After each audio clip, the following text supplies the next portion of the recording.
धन्यवाद।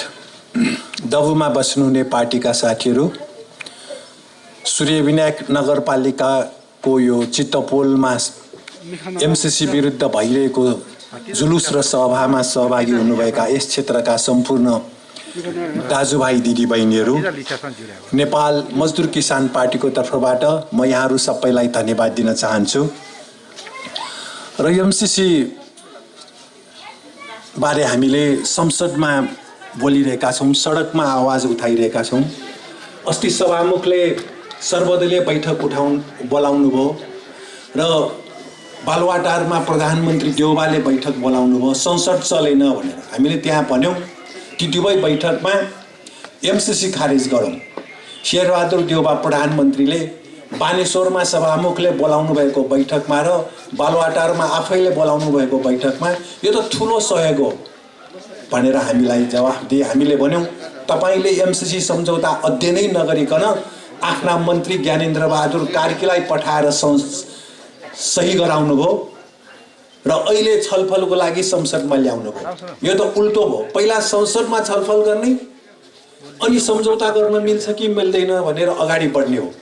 यो बग्गी अगाडि घोडा पछाडि तपाईले काम गर्नुभयो। महाकाली सन्धि पनि यसरी नै गर्नुभयो, गलत देशघाट। अहिले एमसीसी सम्झौता पनि देशघाट गर्नुभयो। तपाईले एमसीसी सम्झौता पनि अध्ययन गर्नु भएन र त्यसपछि अमेरिकाको रक्षा विभागको दस्तावेजहरू पनि अध्ययन गर्नु भएन। अध्ययन गर्नुपर्छ भनेर हामीले जवाफ दियौं शेरबहादुर देउवालाई। अब यो सम्झौता नेपालको हितमा छैन। म यसबारे एक दुईवटा बुँदा राख्न चाहन्छु। सम्झौताको अनुसूची 5 क मा एमसीसीलाई चित्त बुझ्ने योजना नेपाल सरकारले पेश गर्ने, त्यसमा भारत सरकारको सहमति आवश्यक छ भनेर लेखिएको छ। नेपाल सरकारको योजनामा भारतले ठिक छ, नेपाललाई यो योजनामा अमेरिकालाई सहयोग गरे पनि ठिक छ भनेर यसरी यो सम्झौतामा लेखिएको छ। यसको अर्थ के हो? नेपाल भनेको भारतको प्रदेश हो। किन? भारतको समर्थन चाहिन्छ एमसीसी को सहयोग लिनलाई। त्यसकारण यो देशको हितमा छैन। दफा 6.8 मा एमसीसी सम्झौता र नेपालको कानुन बाजिएमा एमसीसी सम्झौता नै लागू हुन्छ। नेपालको कानुन काम छैन, संविधान पनि काम छैन। हाम्रो संविधान र कानुन भन्दा बलियो एमसीसी सम्झौता बनाइएको हुनाले यो नेपालको हितमा छैन। अर्को दफा 7.1 मा एमसीसी सम्झौता अन्तर्गत अमेरिकनहरू यहाँ नेपालमा आएपछि नेपाली जनताको मृत्यु भयो भने त्यो मृत्युको दाबी गर्ने छैन भनेर लेखा छ। हाम्रो मान्छे मरेपछि त दाबी गर्छौं नि। जस्तो जयसिंहको हत्या भयो भारतीय एसएसबीबाट, अहिले हामी नारा लगाउँदैछौँ हत्यारालाई कारबाही गर्नु। भोलि एमसीसी सम्झौता अन्तर्गत अमेरिकन सेनाहरू यहाँ नेपालीलाई भुटियो भने हामी चुप लाएर बस्ने, तर यो सम्झौतामा चुप लाग्ने भनेर लेखा छ। यो देउवाको बुद्धि हो। यसलाई के भन्ने? देशको विरुद्ध, जनताको विरुद्ध देउवाको देशद्रोही काम होइन। अर्को यो सम्झौताको अनुसूची 1 मा रातेमाटीदेखि हेटौडा, डमौली, रातेमाटीदेखि दमौली, त्यसपछि बुटौल हुँदै भारतको सीमा भैरवासम्म विद्युतको प्रसारण लाइन तान्ने। यसको अर्थ के हो? नेपालको बिजुली सबै भारत लाने, नेपाललाई अँध्यारो बनाउने। यो प्रसारण लाइन भारत हुँदै सिङ्गापुर बिजुली लाने नेपालको, अनि स्विच अन अफ गर्ने यो शार्प ग्रिड भनेर एउटा सम्झौता पारित भएको छ। त्यो अनुसार स्विच अन अफ गर्ने भारतको जिम्मा हुन्छ। नेपालमा बिजुली कहिले बन्द गर्ने कहिले बाल्ने भनेर भारतले स्विच राख्ने, यस्तो सम्झौताको यो सिलसिला हो। नेपालीलाई खाना पकाउन बिजुली चाहिन्छ, ग्यास किन बोक्ने हामीले? हाम्रो बिजुली भारत र सिङ्गापुर पठाएर हामीले ग्यास बोक्ने, भारतबाट ल्याएर व्यापार घाटा बढाउने। र अर्को कृषिलाई बिजुली चाहिन्छ, नेपालीलाई उद्योगलाई बिजुली चाहिन्छ। हामीलाई बिजुली नहुने, बिजुली जति भारतमा र सिङ्गापुर पठाउने यो एमसीसी सम्झौता हो। हिजो अस्ति एउटा समाचार आयो, प्युठानको एउटा गाउँमा 2 वर्ष भयो त्यहाँ खम्बा गाडेको, बिजुलीको लाइन छैन। ठाउँ ठाउँमा बिजुली चाहिन्छ नेपालमा, अझै नेपालीले बिजुली पाएको छैन। तर भयभरको बिजुली भारतलाई पठाउने यो सम्झौता ठिक छैन। र हिन्द प्रशान्त क्षेत्रमा यो सैन्य गठबन्धन हो हामीले उठाएको। म यसको केही आधारहरू तपाईहरुसँग राख्छु। यो सम्झौताको दफा 4.2 मा एमसीसीले अतिरिक्त प्रतिनिधि नियुक्ति गर्ने कहाँको लागि? एसिया, युरोप, पेसिफिक, ल्याटिन अमेरिकाको लागि। अरू ठाउँको पनि हाम्रै सम्झौतामा राख्नुपर्छ एमसीसीको प्रतिनिधि। यसको अर्थ के हो? यो हिन्द प्रशान्त क्षेत्रमा अमेरिकी सैन्य गठबन्धन हो। अमेरिकी रक्षा विभागको दस्तावेज इन्डो पेसिफिक स्ट्र्याटेजीको यो भिजन बनेर आएको छ। त्यसमा के लेखा छ? सन् 2004 देखि एमसीसीले हिन्द प्रशान्त क्षेत्रका देशहरूलाई सहयोग गर्दै आएको। सन् 2004 देखि एमसीसी। तर अमेरिकाले सन् 2001 देखि नै हिन्द प्रशान्त क्षेत्रमा अमेरिकी सैन्य गठबन्धन बनाउने गरी सहयोग गर्दै आएको छ। यो एमसीसी मार्फत आउने सहयोग हो। यो अहिले $50 करोड। त्यसकारण यो हिन्द प्रशान्त क्षेत्रमा अमेरिकी सैन्य गठबन्धन हो। अर्को हिन्द प्रशान्त क्षेत्रको एउटा रिपोर्ट छ अमेरिकाको। त्यो रिपोर्टमा हिन्द प्रशान्त क्षेत्रका देशहरू हामी अमेरिकी सैन्य गठबन्धनमा छौँ र आगामी धेरै वर्षसम्म हाम्रो यो गठबन्धन रहिरहनेछ भनेर उल्लेख गरेको छ। त्यसकारण यो हिन्द प्रशान्त क्षेत्रको रणनीति अन्तर्गत आएको सहयोग भएको हुनाले यसलाई हामीले लिनुहुन्न। हामी अमेरिकी सैन्य गठबन्धनमा जानुहुन्न। र अमेरिकाले अर्को एउटा नयाँ स्ट्र्याटेजी भनेर बनाएको छ सन् 2020 मा। त्यसमा भारत, दक्षिण कोरिया, अस्ट्रेलिया लगायतलाई सैन्य साझेदार भनेर लेखिएको छ, सैन्य गठबन्धन भनेर लेखिएको छ। अब नेपाललाई तान्न खोजेको। श्रीलङ्काले यसलाई अस्वीकार गर्यो। हामी अमेरिकी सैन्य गठबन्धनमा आउँदैनौँ, तिमीहरूको पैसा चाहिँदैन भनेर। नेपाल सरकारका प्रधानमन्त्री, मन्त्री र सरकारमा गएका पार्टीहरू एकपछि अर्कोले यसलाई समर्थन गर्दै एमसीसीलाई अगाडि बढाउँदैछन्। यो गलत हो। र अर्को, हिन्द प्रशान्त क्षेत्रमा अमेरिकाले एकजना सैन्य कमान्डर राखेको छ। त्यो सैन्य कमान्डर डेभिडसन भने नेपाल पनि आए। त्यहाँबाट 5 खालको हाम्रो युएनमा जाने सैनिकहरूलाई तालिम दिने ठाउँमा सबै जानकारी लिए। हाम्रो सुरक्षाका सबै जिम्मा, सबै जानकारी विदेशलाई देखाउनुहुन्न। जस्तो हाम्रो घरको साँचो यहाँ छ, पैसा यहाँ छ भनेर चोरलाई थाहा भयो भने चोरेर लान्छ कि लाँदैन?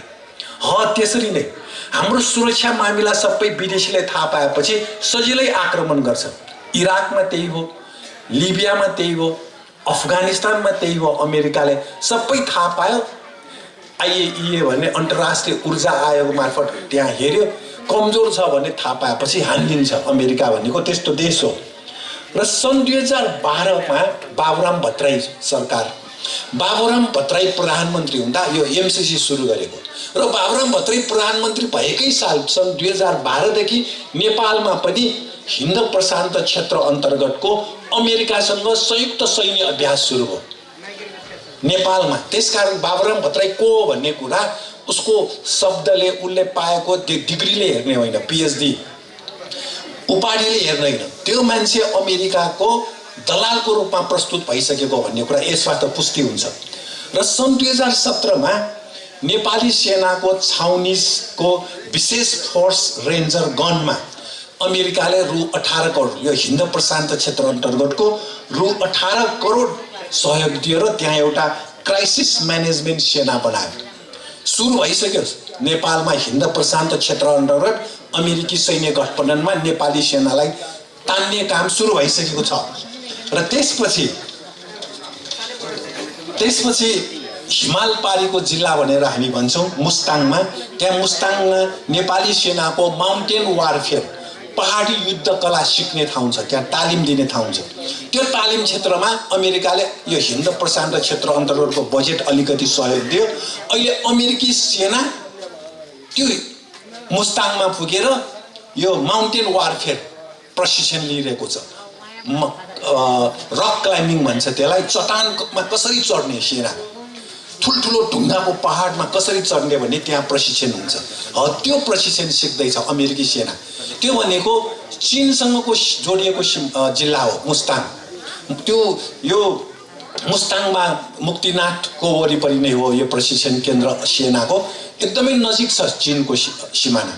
त्यो ठाउँमा अमेरिकी सेना पुगेर चीनलाई उक्साउने काम गरिरहेको छ। यो गलत हो। र सन् 1974 मा चीनको सिमानामा नेपाली भूमि प्रयोग गरी तिब्बती शरणार्थीहरूको नाउँमा त्यहाँ उपद्रव पनि भयो। र यस्ता सबै इतिहास छ र नेपाललाई उपयोग गरेर साम्राज्यवादीहरूले विस्तारवादीहरूले अरू देशसँग चिडाउने नेपाललाई, त्यो चाहिँ अहिले भइरहेको छ। र अमेरिकी साम्राज्यवाद संसारमा युद्ध फैलाउने युद्ध सरदार हो, हतियार बेच्ने हतियार व्यापारी हो अमेरिकी साम्राज्यवाद भनेको। इराक, लिबिया, अफगानिस्तानमा युद्ध सुरु गर्यो, हतियार बेच्यो, त्यहाँको तेल कब्जा गर्यो। र एसियाको Qatar, UAE, Philippines, Singapore, Japan, दक्षिण कोरिया, भारतमा अमेरिकी सेना छ अहिले। र देउबा सरकारले सन् 2017मा यो एमसिसी सम्झौता गरेको हो र त्यसपछि ओली सरकार आयो। ओली सरकारले यसलाई संसदमा पेश गर्यो। अब पारित गर्नु पर्यो भने किन अमेरिकाले पत्र पठायो, यो सम्झौता संसदले पारित गर्नुपर्छ भनेर पत्र पठायो 2018मा। किन भन्दाखेरि यो सम्झौता नेपालको संविधान भन्दा पनि बलियो बनाउनु छ, त्यसैले संसदबाट पारित गर भनेर अहिलेसम्म पर्खिरहेको हो अमेरिका। अस्ति फातिमा सुमाराहरूलाई छिटो पास गर, होइन भने फेरि अमेरिकाले नाकाबन्दी गर्ने भनेर धम्की दियो। नाकाबन्दी स्वीकार गर्नुहुन्छ, यो सम्झौता हामीले पास गर्नुहुन्न। यो अमेरिकी सैन्य गठबन्धन हो। क्युबा छ अमेरिकाको नजिकै, नाकाबन्दी स्वीकार गरेर अमेरिकी साम्राज्यवादको विरुद्ध लडिरहेको हो। प्रजाको कोरिया छ, नाकाबन्दी सहेर अमेरिकी साम्राज्यवाद मुर्दाबाद भनेर नारा लगाइरहेको। संसारमा धेरै सार्वभौम देशहरू अमेरिकाको प्रजातन्त्र र मानव अधिकारसँग चित्त बुझ्दैन। उसले उसकै प्रजातन्त्र, उसकै मानव अधिकार, अब अमेरिकाको मानव अधिकार के हो भन्ने कुरा जर्ज फ्लोइडलाई गोरा प्रहरीले हत्या गरेको घाँटी थिचेर त्यसबाट थाहा हुन्छ नि। त्यहाँ गोराहरूको यति दमन छ, काला जातिलाई तिनीहरू मान्छे मान्दैन। त्यो स्थिति छ अमेरिकामा, त्यहाँको प्रजातन्त्र, त्यहाँको मानव अधिकार। त्यसपछि ओली सरकारकै पाला अर्थमन्त्री भएका युवराज खतिवडाले यो एमसिसी कार्यान्वयन सम्झौता भनेर एमसिसीको एकजना प्रतिनिधि काठमाडौँ बोलाएर सही गरिदियो। जबकि नेपाली जनताको विरोध भइरहेको थियो त्यस बेला, अहिले पनि विरोध भइरहेको छ, तर ओली सरकारले यसलाई अगाडि बढायो। र देउबा अहिले 5औं पटक प्रधानमन्त्री छ। यो पारित गरौँ, अहिले गरौँ, भरै गरौँ भनेर पेलापेल छ। र देउबालाई ल्याउने को हो अहिले सरकारमा? माओवादी, एकीकृत समाजवादी, जनता समाजवादी पार्टी, राजमो, यो 4वटा पार्टी हो। देउबालाई तानेरै वास्तवमा नेपाली कांग्रेसले 74 सालको प्रतिनिधि सभाको चुनावपछि जम्मा 63 सिट, अब हामी सरकारको कुरै नगरौँ, 5 वर्ष हामी प्रतिपक्षमा, हामीले सरकारको कुरै नगरौँ भनेर ठचालिएर बसेको देउबालाई हँसे हाँसे गरेर तानेर माओवादीले, एकीकृत समाजवादीले, जसपाले तानेरै प्रधानमन्त्री सिंहदरबारमा ल्याइदियो। अब उसले के गर्यो? अब चाहिँ एमसिसी पास गर्ने, मैले नै ल्याएको सम्झौता गरेको, अब म पास गर्छु। देशलाई खरानी बनाउन खोज्दैछौँ भनेर हामीले भन्यौँ देउबालाई, तपाईले देशलाई खरानी बनाउन खोज्दै हुनुहुन्छ। एसियामा युद्ध गराउने हो अमेरिकाको, यो सम्झौता गर्नुहुन्न, यसलाई संसदबाट पारित गर्नु तपाईले गरेकै गल्ती हो भनेर हामीले सम्झायौँ। तर अमेरिकासँग धेरै पहिलेदेखि नाता जोडेको देउबाले यो सम्झौता संसदबाट पारित गराउन एकदमै न्वारानदेखिको बल प्रयोग गर्दैछ भन्ने भनिन्छ नि, त्यसरी नै गर्दैछन्। र अहिले माओवादीको कुरा अब तपाईहरुलाई थाहा छँदैछ। देउबाले ल्याउनेमा नेपाल बन्दको बेला एमसिसी खारेज गर भनेर माओवादीकै कार्यकर्ताले नारा लगाउँदा दाहालले रोक रोक भनेर रोक्न लगाए। त्यसकारण दाहाल पनि एमसिसी सम्झौता पारित गर्नेमा हो। अब एकीकृत समाजवादीको अस्ति एकजना सांसदले अब संसदमा पेश हो भने पार्टीको हुइप लाग्छ, हामी त समर्थन गर्छौँ र सबै अमेरिकन त लाग्छ। अब बाबुराम भट्टराईले के भन्थ्यो? यो एमसिसी सम्झौता हो भने सिङ्गापुर भन्छ अरे नेपाल, खरानी भन्छ, खरानी युद्ध हुन्छ। अमेरिकाले भारतलाई हतियार बेच्ने हो, भारत र चीन भिडाउने हो, एसियाको सबभन्दा बढी जनसङ्ख्या भएको, अनि यहाँका मान्छे मरेपछि फेरि उनीहरू आएर यहाँको लुटपाट गर्ने हो। अब भारत र चीनको युद्ध भएपछि नेपाल त 1 सेकेन्डमा खरानी हुन्छ। अहिलेको आधुनिक हात हतियार भनेको त्यस्तो छ। यस्तो सम्झौता देउबाले गर्यो। देउबा ल्याउनलाई दाहाल र माधवले सहयोग गरे, त्यसकारण गलत भयो भनेर हामी भनिरहेका छौँ। र अब यो एमसिसी को विषयमा यो 50 करोड हामीले प्रगतिशील कर उठायो भने आउँछ पैसा, अब विनोद चौधरीले अस्ति 14 अर्ब रुपियाँ ऋण बुझाए भनेर वक्तव्य दियो। अब उसको पैसा त कति राष्ट्रियकरण जफत गर्नुपर्ने रहेछ।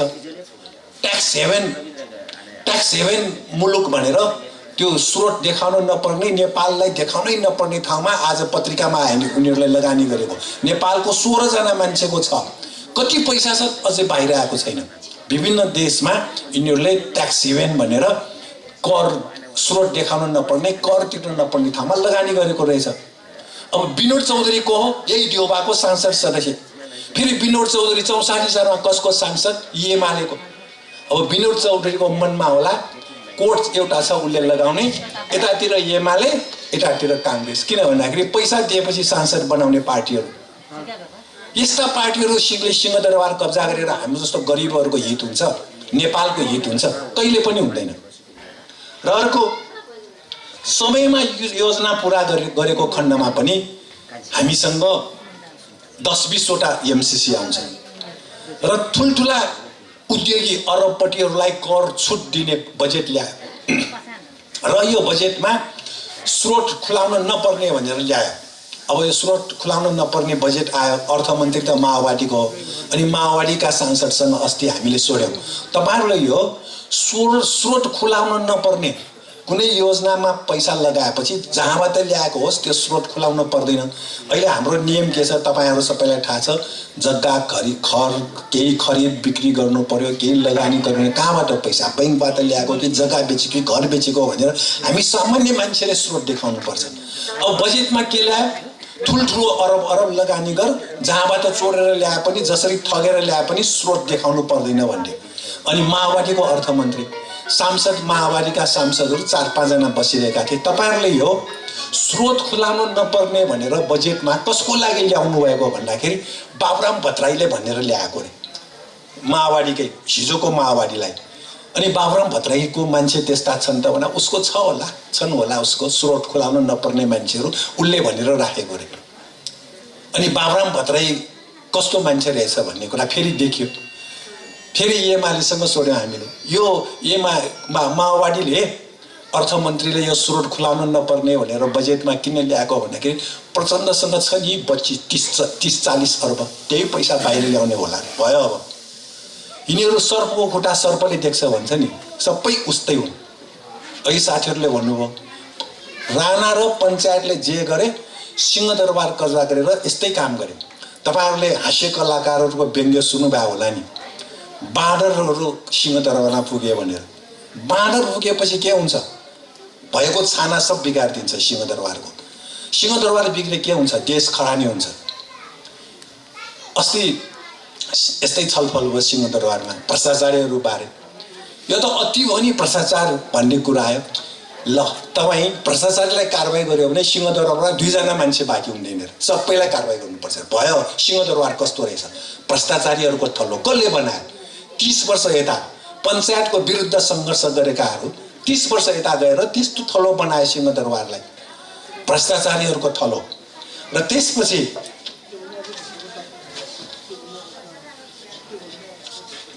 मेलम्चीको अब यो एमसीसी किन चाहिँदैन? हाम्रै पैसाले पुग्छ। मेलम्ची 17 अर्बको हो, कति खर्च गर्यो? 60 अर्ब।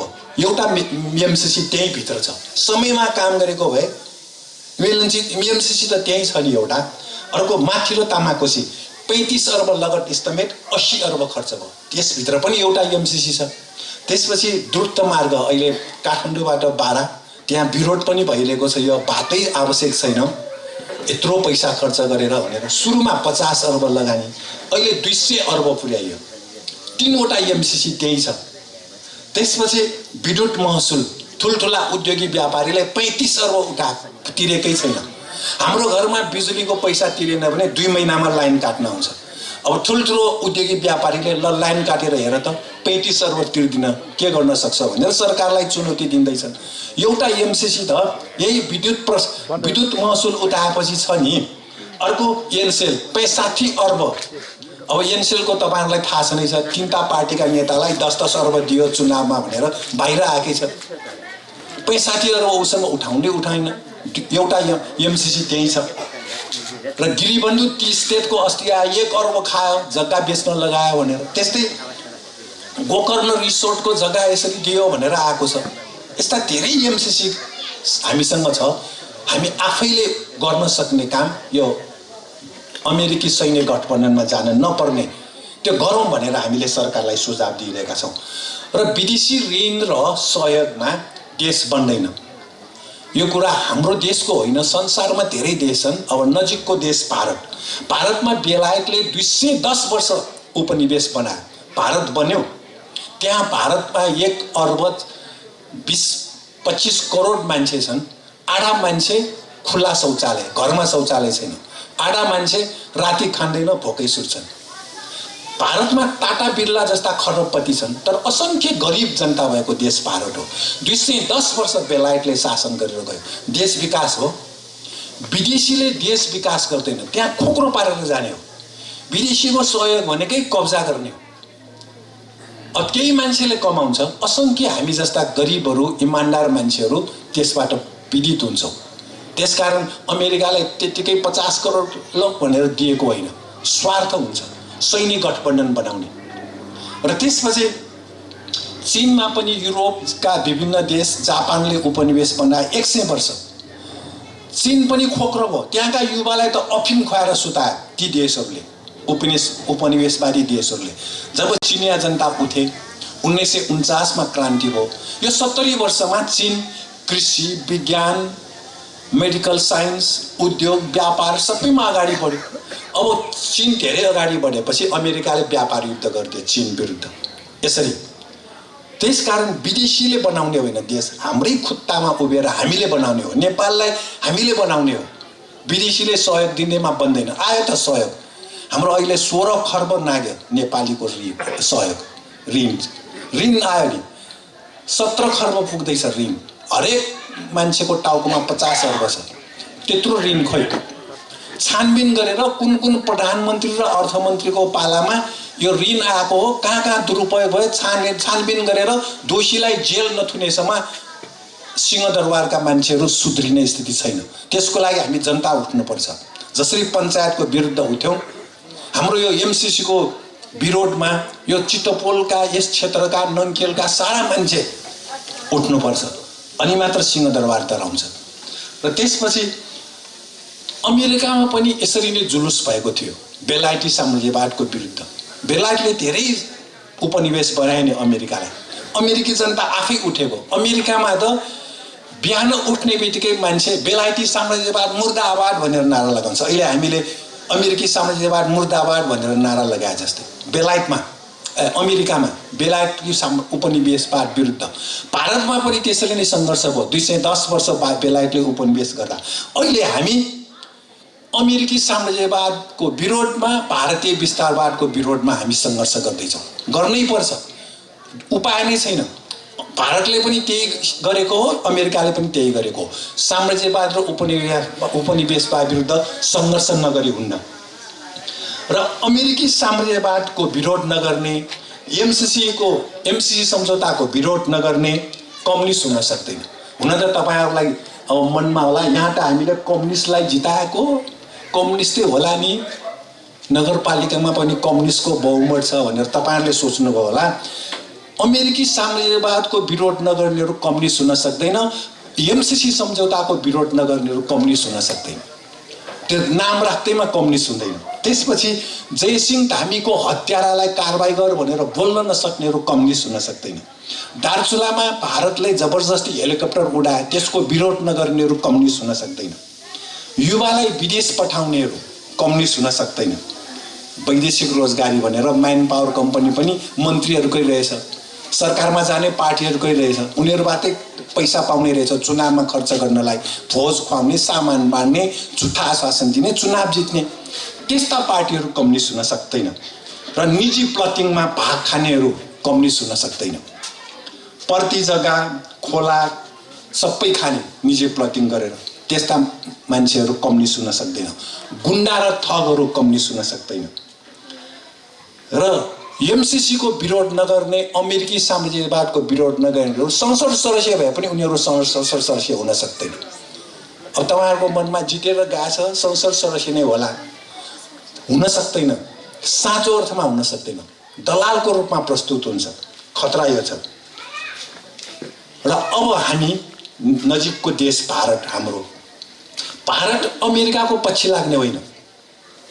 भारतले दक्षिण एसियाका देशहरूसँग मित्रता गाँच्नुपर्छ, पाकिस्तानसँग मित्रता गाँच्नुपर्छ, अफगानिस्तानसँग मित्रता गाँच्नुपर्छ, चीनसँग मिलेर काम गर्नुपर्छ, बङ्गलादेशसँग मिलेर काम गर्नुपर्छ, नेपालसँग मिलेर काम गर्नुपर्छ। अनि मात्र भारत बलियो हुन्छ। यदि भारतले दक्षिण एसियामा थिचोमिचो गर्ने नीति लियो भने दक्षिण एसियाका सम्पूर्ण देश भारतको विरुद्ध उठ्नुपर्ने हुन्छ। त्यसकारण भारतीय जनता, त्यहाँका जनता सचेत छन्, तर भारतको मोदी सरकार अमेरिकाको पिछल्लो हो। अस्ति युएनमा बोल्नको लागि मोदी त्यहाँ गए, त्यहाँको अमेरिकी राष्ट्रपति बाइडेनसँग हिन्द प्रशान्त क्षेत्रमा अमेरिकी सैन्य गठबन्धन बनाउने बारे छलफल गरे। र नेपालको ओली सरकार हुँदाखेरि परराष्ट्र मन्त्री युवराज प्रदीप गेवाली अमेरिका गए, त्यहाँ चाहिँ दुईटा गल्ती गरेर आए प्रदीप गेवालीले। एउटा एमसीसीलाई समर्थन गरे, पम्पोए भनेको त्यहाँको विदेश मन्त्री, उसँग भेटेर एउटा एमसीसीको समर्थन गरेर आए प्रदीप गेवालीले। हामीले समाट्यौँ संसदमा, तपाईँले अमेरिका गएर एमसीसीको समर्थन गरेर आउनुभयो, गलत भयो भन्दाखेरि होइन होइन भन्नुभयो। कसरी होइन? अमेरिकन दूतावासले छापेको छ तपाईँको फोटोसहित। अर्को, प्रजाको कोरिया विरुद्ध अमेरिकी नाकाबन्दीलाई समर्थन गरेर नेपालमा प्रजाको कोरियाको लगानी र कामदार फिर्ता गराउने भनेर सही गरेर आए। अनि 2-3 महिनापछि प्रजाको कोरिया, उत्तर कोरियाले यहाँ होटेल त्यस्तै 1-2वटा काम गरेको त्यो सब बन्द गराए, त्यहाँ काम गर्ने मान्छेहरू सब फिर्ता गर्यो। अमेरिकी दबावमा अमेरिका विरुद्ध लड्ने देशहरूलाई पीडा दिने, विरुद्ध बोल्ने काम नेपालको ओली सरकारले पनि गर्यो, प्रदीप गेवालीले। यो गलत छ। र अर्को, अब हामी आन्दोलनमा छौँ। आन्दोलन शान्तिपूर्ण हो। हाम्रो आन्दोलन, हाम्रो संविधानमा शान्तिपूर्ण आन्दोलन जुलुस गर्न पाउने अधिकार छ नेपाली जनताको। सबैले गरेकै हो। पञ्चायतले त्यो नदिएकै कारण पञ्चायत विरुद्ध हामी सबै उठेको हो। तर हामीले 21 गते काठमाडौँमा एमसीसी सम्झौता खारेज भनेर शान्तिपूर्ण नारा लगाउँदा अब शेरबहादुर देउवा प्रधानमन्त्री र बालकृष्ण खान गृहमन्त्रीले लाठी प्रहार गर, टाउको फोडिदियो भनेर हाम्रा साथीहरूको टाउको फोडिदिए। कति घाइते हुनुभयो हाम्रा साथीहरू। यो गलत हो। शान्तिपूर्ण आन्दोलनमाथि दबाउनेहरू जनताको आन्दोलनमा भाग्नै पर्ने हुन्छ। जस्तो म 3टा उदाहरण दिन्छु। एक, मैले अघि भने अमेरिकाको जर्ज फ्लोइडलाई, त्यहाँको काला जातिको एकजना मान्छेलाई गोरा जातिको प्रहरीले घाँटी थिचेर मार्यो। सारा अमेरिकी जनता उठे अनि अमेरिकी राष्ट्रपति भवन अगाडि सारा मान्छे भेला भयो र अमेरिकी राष्ट्रपति ट्रम्प त्यहाँ व्हाइट हाउसको त्यहाँभित्र बङ्कर रहेछ। अब मान्छे भित्रै पस्ने हो कि भनेर डराएर बङ्करभित्र भाग्नु पर्यो। राष्ट्रपति अमेरिकाको, संसारको बलियो भनेर दाबी गर्ने मान्छे जनताको अगाडि बङ्करभित्र भाग्नु पर्यो। त्यसपछि मोदी, भारतको मोदी प्रधानमन्त्री दक्षिण भारतमा गएपछि कालो झन्डा देखाउँछ। मोदीको समर्थन सबैले गर्दैन। मोदी फाँसीवाद मुर्दाबाद भनेर नारा लागिरहेको छ अहिले। त्यसपछि इन्दिरा गान्धीको पालामा शान्तिपूर्ण आन्दोलनमा दमन गरेपछि प्रदर्शनकारीहरूले इन्दिरा गान्धीको नाकैमा थप्पड हान्दियो। अब अफगानिस्तान तपाईँलाई थाहा छँदैछ, तपाईँ हामी सबैलाई। अमेरिकाले राखिदिएको राष्ट्रपति तालिबानहरू उठेपछि भागे। अब तालिबानसँग हाम्रो सांस्कृतिक विषय, अरू राजनीतिक विषय बेमेल होला, तर उनीहरूको देश हो। त्यहाँ फेरि फर्के तालिबानहरू। त्यहाँको राष्ट्रपति, अमेरिकाले राखिदिएको राष्ट्रपति भाग्नु पर्यो। त्यसकारण नेपालमा पनि संविधानले दिएको शान्तिपूर्ण आन्दोलनमाथि दमन गर्ने कुनै पनि प्रधानमन्त्री, गृहमन्त्रीहरू अफगानिस्तानको राष्ट्रपति जस्तै भाग्नै पर्ने हुन्छ। त्यो उहाँहरूले याद गर्नुपर्छ। दमन गर्न पाइँदैन। र हाम्रो एमसीसी विरोधी आन्दोलन चालू छ, अमेरिकी साम्राज्यवाद विरोधी आन्दोलन चालू छ। हामीले यसलाई अन्तिमसम्म यसलाई उठाउनै पर्छ, एमसीसी खारेज गराउनै पर्छ। सबै दाजुभाइ दिदीबहिनीहरू, नेपाल मजदुर किसान पार्टीको यो अमेरिकी साम्राज्यवाद, यो हतियार व्यापारी, युद्ध सरदारको विरुद्ध एमसीसी सम्झौता को विरुद्ध यो नेपाल मजदुर किसान पार्टीबाट भइरहेको यो आन्दोलनमा यहाँहरू सबै आगामी दिनमा पनि सहभागी हुनुहुनेछ भन्ने विश्वास एवं अपेक्षा गर्दै टुङ्ग्याउँछु। धन्यवाद।